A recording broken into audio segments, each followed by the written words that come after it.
난 의지력이 약하다 느껴보신 적 있으시죠?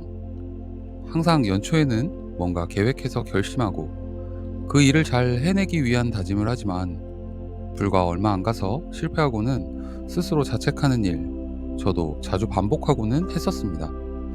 그런데 생각해보니 이건 의지력의 문제만은 아니더군요. 바로 그 계획 자체가 문제였던 것이었습니다. 그리고 몇 가지 생각의 전환을 통해서 이루고자 했던 바를 하나씩 꾸준하게 해낼 수 있었는데요. 오늘은 바로 내가 무언가 해내고자 하는 마음을 먹었을 때 어떤 마음으로 계획과 목표를 세워야 실패하지 않고 잘 이어나갈 수 있는지 바로 그것에 대한 이야기를 해볼까 합니다. 본격적으로 들어가기에 앞서서 구독과 좋아요 부탁드릴게요. 안녕하세요. 지혜의 오두막 스토미입니다.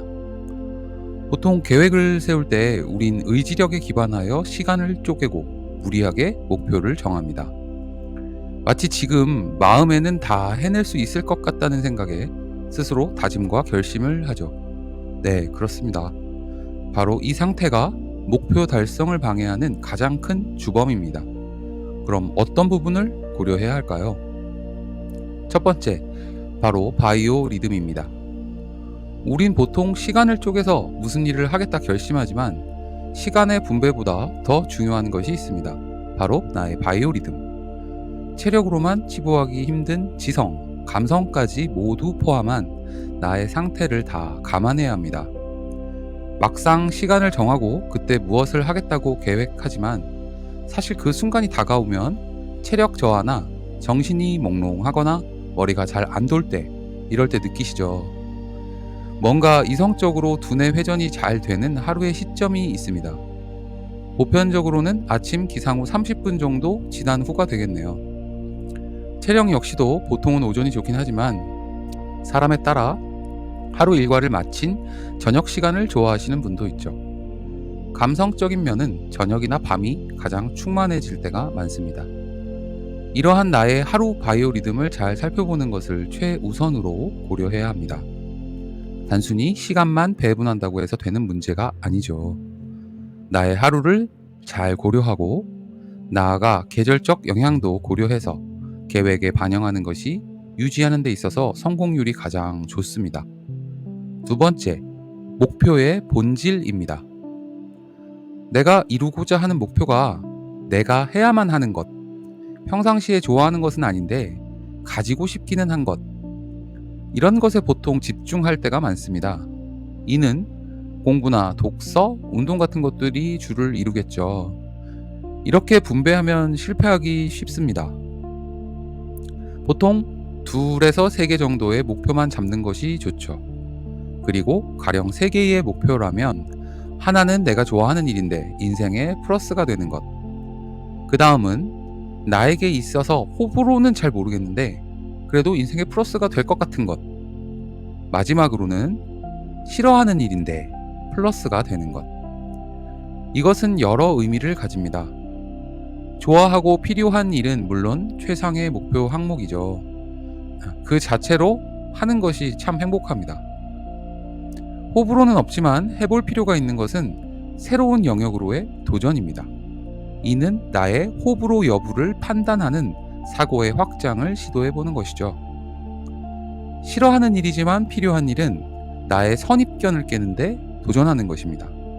다시금 확인해보는 것이죠. 과거 어떤 경험으로 인해 안 좋은 인상이 남았지만 지금의 나는 과거와 다르죠. 혹시 해보면 의외로 해볼만 할지도 모르니까요. 보통 내가 좋아하고 플러스가 되는 목표는 오래 유지하기가 편합니다. 나머지 목표들은 실패해도 괜찮습니다. 하나의 좋은 습관을 유지하기만 해도 그에 따른 마인드 근육이 붙기 때문에 다음 도전 시 훨씬 더 수월하게 시도해 볼 수 있기 때문입니다. 세 번째, 내가 가용할 수 있는 시간을 최대 80%만 쓰는 것입니다. 살다 보면 변수는 너무도 많죠. 그리고 매일 반복하는 일, 그 자체에 집중하는 것이 1순위이므로 나의 에너지 재생과 고갈의 속도를 일치해야 합니다. 그러기 위해선 내가 쓸 수 있는 시간을 50에서 80% 사이로 맞추는 겁니다. 의욕이 과해서 100% 이상을 잡을 때가 많은데 반드시 실패합니다. 기계도 가동률을 100% 유지하면 무조건 고장나죠. 하물며 우리는 인간 아니겠습니까? 우린 천천히 우상향하는 것을 목표로 잡아야 합니다. 절대 시간과 과정에 익어가는 기간, 즉 발효의 시간이 필요한 겁니다. 그러니 시간을 과다하게 투입한다고 해도 내 머리와 마음에 스며들기 위한 절대 기간이라는 것이 필요하죠. 지치면 쉬어도 됩니다. 그리고 그 쉼을 미리 목표에 반영하는 것이 지속 가능성에 절대적으로 유리하죠. 목표 달성에 실패하고 자괴감을 가지면서 결국에는 나의 자존감을 하락시키고 외면하는 인생. 거기에서 탈피하려면 욕심과 의욕부터 내려놓고 계획을 잡아야 합니다. 저도 이 룰에 따라 생활해 보니 헬스를 8개월간 꾸준히 다니게 되었습니다. 참고로 평생 3일 이상 다녀본 적이 없는 헬스를 말이죠. 미라클 모닝도 1년 이상 이어가고 있습니다. 종이책도 쓸 수 있었고요. 블로그와 브런치 작가도 될 수 있었으며 지금처럼 유튜브도 도전할 수 있게 되었습니다. 천천히 하지만 꾸준히. 바로 그것이 가능하기 위해선 나를 아는 메타인지, 계획에 반드시 쉼을 포함할 것, 그리고 목표 자체가 나의 성향과 적성을 잘 반영할 것. 이 세 가지가 결국 목표와 계획을 달성하는 데 있어 핵심 고려사항입니다. 올해의 남은 기간 조금이라도 이런 마인드를 참고해서 나의 멋진 생을 가꾸어 나가시길 바라겠습니다. 분명 후회하지 않으실 겁니다. 지금까지 시청해 주셔서 감사합니다. 여러분은 누군가에게 찬란한 빛입니다.